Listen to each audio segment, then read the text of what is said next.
Oh, hey, come on in. We'll talk about pocket knives.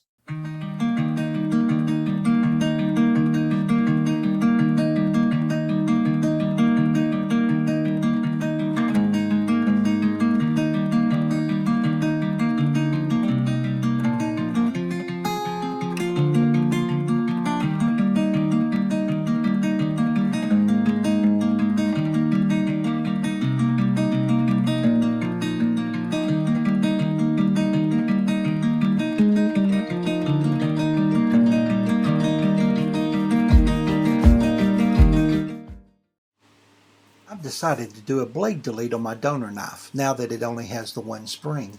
I'll begin by removing all of the pins on the handles.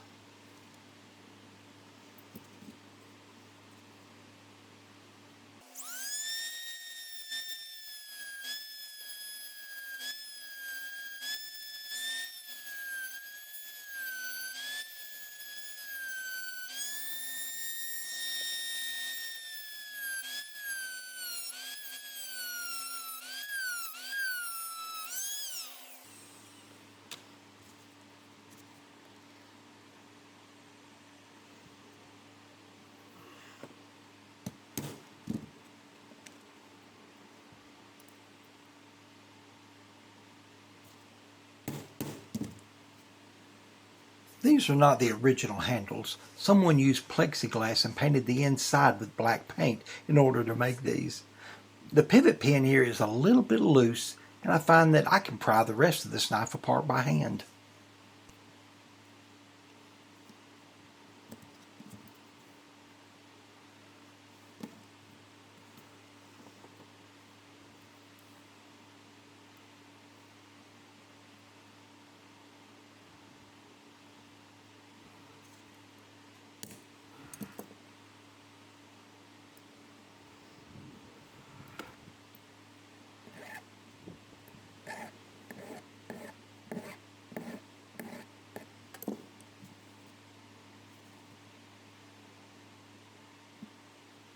After cutting and filing the end off this pin, it was loose enough I didn't even have to drive it out. That's unusual.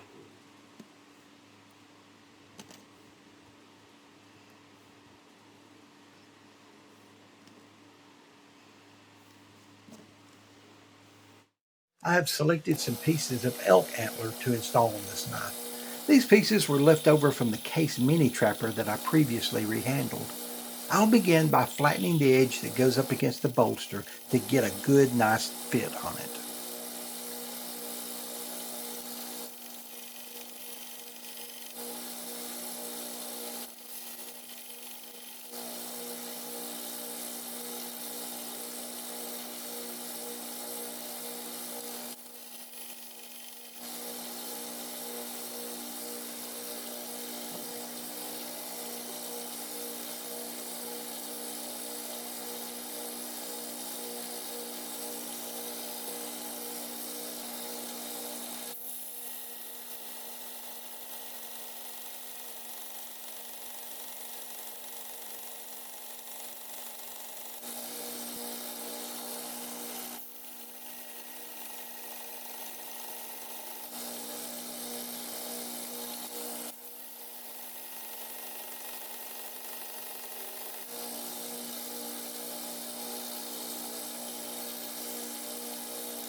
I'm cleaning all of the pieces with denatured alcohol before gluing them together.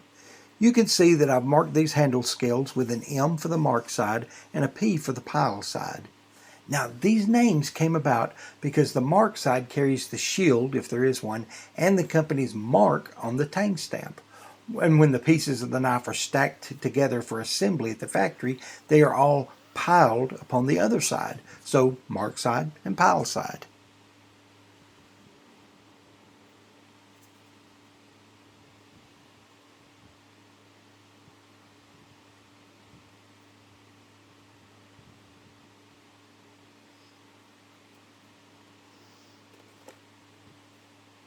I'm mixing in a drop of white enamel modeling paint to my glue to help match the color of the antler. I find that this improves the look of the knife when completed.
I check the scales carefully before and after I install the clamp.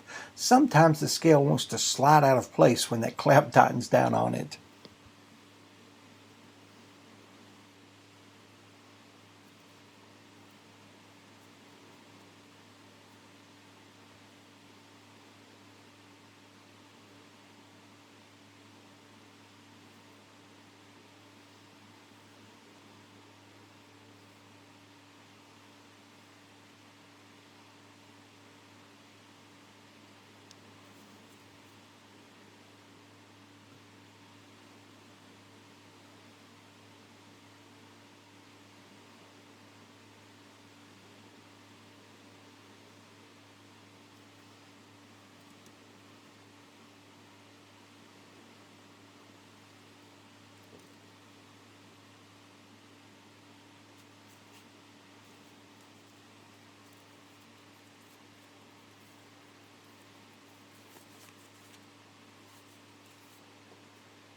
I failed to turn on the overhead camera, so you have a harder time seeing it, but I'm using the sander to clean up the excess glue on these liners now that the glue is cured. After that, I will roughly sand the contours of the scales to match the liners.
Now it's time to drill the holes for the pins.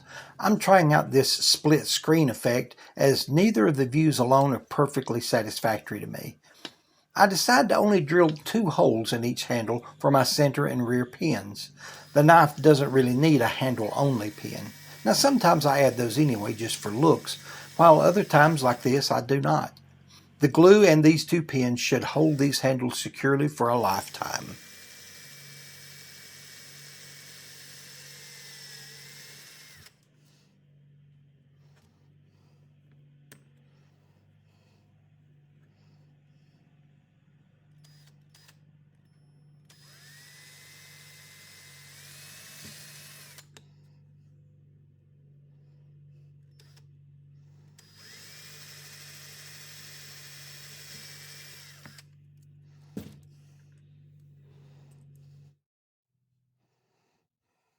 I'm using my cordless rotary tool to chamfer these holes rather than doing it by hand using a bead reamer. To be honest, I'm getting a little bit lazy in my old age.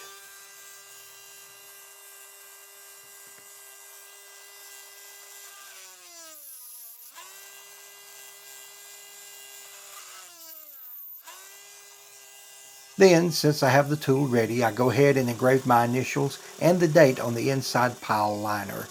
Very poorly, I might add.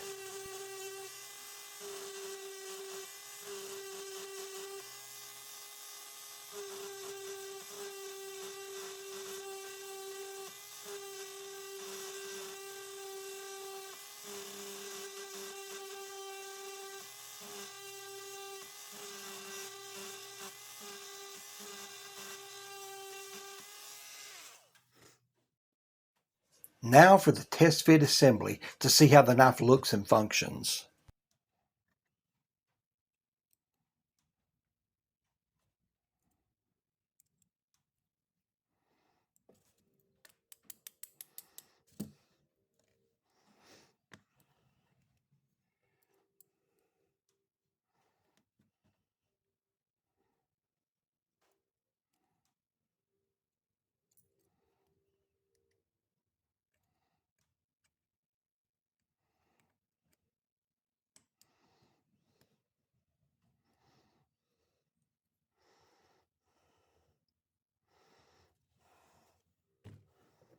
I had to spin down these pins to the correct diameter, and they fit very tightly. That is actually a good thing, even though it is mildly frustrating.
The blade has good opening and closing snap, so I decided to go ahead and cut these pins and ping the knife together.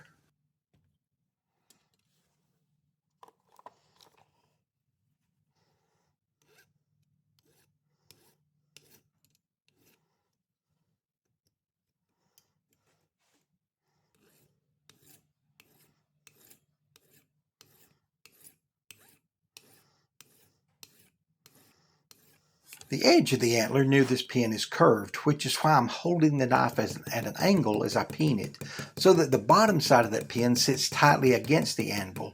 You'll see that as the pin gets shorter, this becomes more and more difficult to do.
And I take a break from knife work so that I can introduce you to the hardest working, kindest, and most honorable man that I know, my father.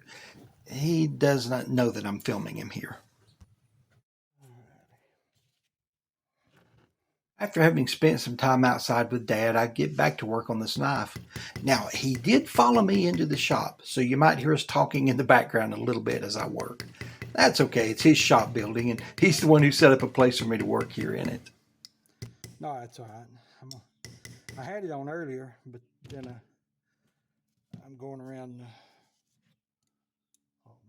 using that polisher, so I have to turn it off for that. And you know I'm recording right now, don't you? That's all right. I'll filter it out.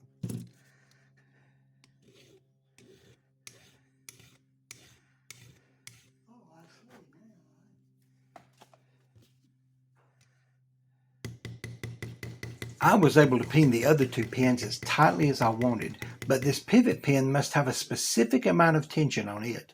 So before I pin it too far, I'll insert a 7/1000 inch feeler gauge inside of it to get that tension just right. I struggle to get it inserted as I've already pinned the knife just a little bit. Once I get it close, I will fine tune it with gentle hammer taps to get it perfect.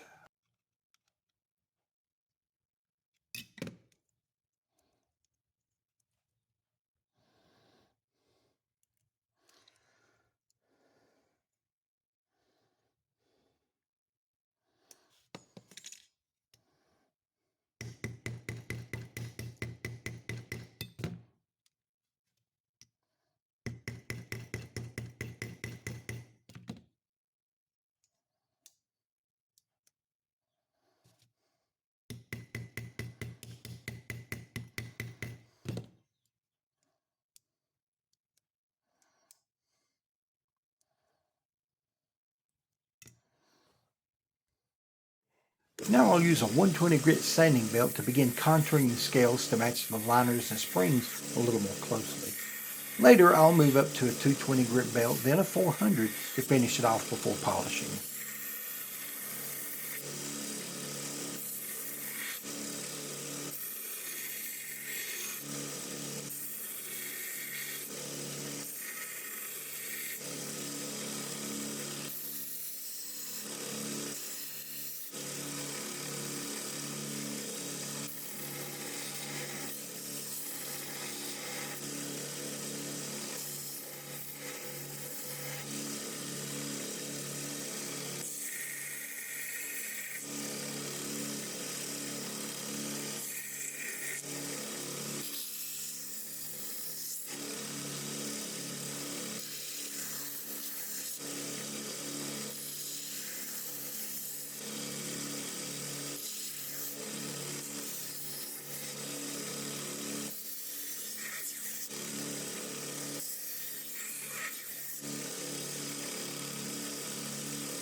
Contouring leaves some sharp edges to the antler, so I'll also begin to round those edges off. I like to start rounding it off until the knife begins to feel good in my grip, but sometimes I may continue and remove far more material just to achieve a different look. With this knife, however, I want to remove as little as I must to preserve that outer bark of the antler.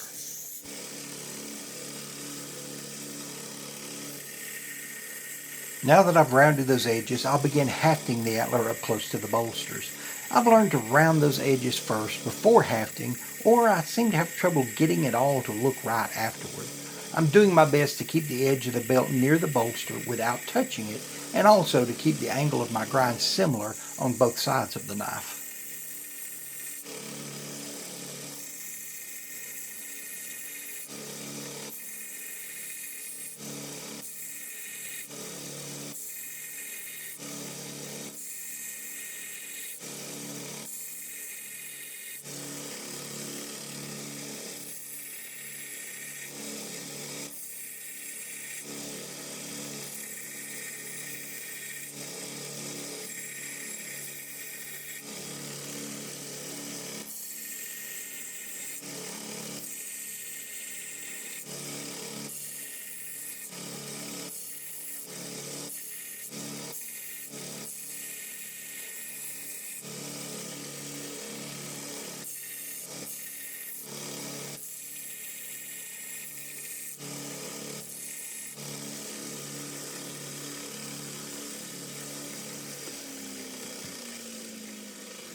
I'll speed up the video quite a bit here as I'm continuing the same steps as before, but with a 400 grit belt.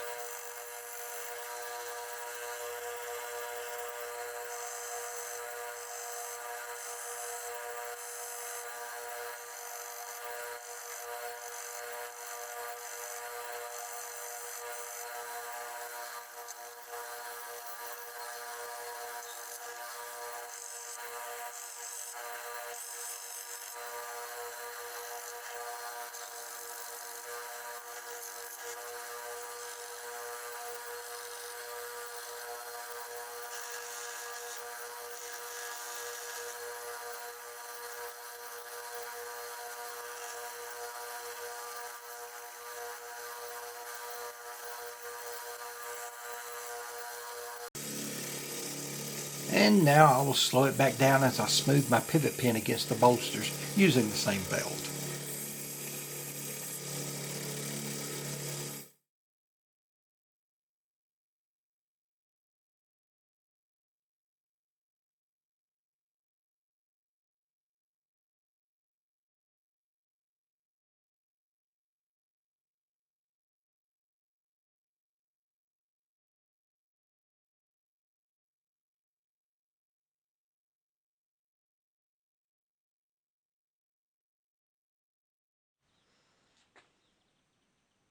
Many of you will be happy to note I now have a new polishing wheel. This is one I picked up at Harbor Freight. In an upcoming video you'll see where I actually changed over to it. But the old ones I was using have worked well, but I've had them for many years. They're just saturated with polishing compound. They don't work as well anymore. And I'm actually surprised by how well this one works. You can get this buffing wheel, the arbor, and even polishing compound for a fairly low price at a local Harbor Freight.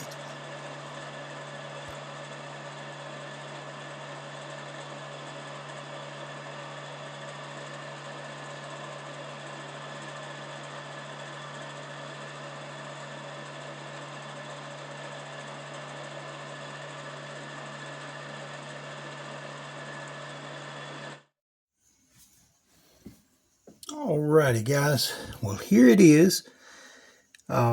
This one turned out real well. Now after the video I did go back and I repinned it with an iron pin or steel pin.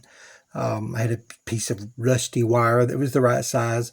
I felt like it looked a little better since the pin I used in the video was silvered nickel. I do that quite a lot with these old Barlows that will have the steel bolsters, and I forget to check for that. I just assume all bolsters are silvered nickel, and obviously they're not. So, but the handles turn out really nice on this, and I knew it would. Again, I have used that same piece on another knife, and it turned out very well. Of course, this one is now a single blade since I used my spring to repair another knife, and it turned out good. Now, after I repinned it with the steel pin, it's weakened the snap just a little bit. Still closes good, opening and closing snap, but it's not as strong as it was.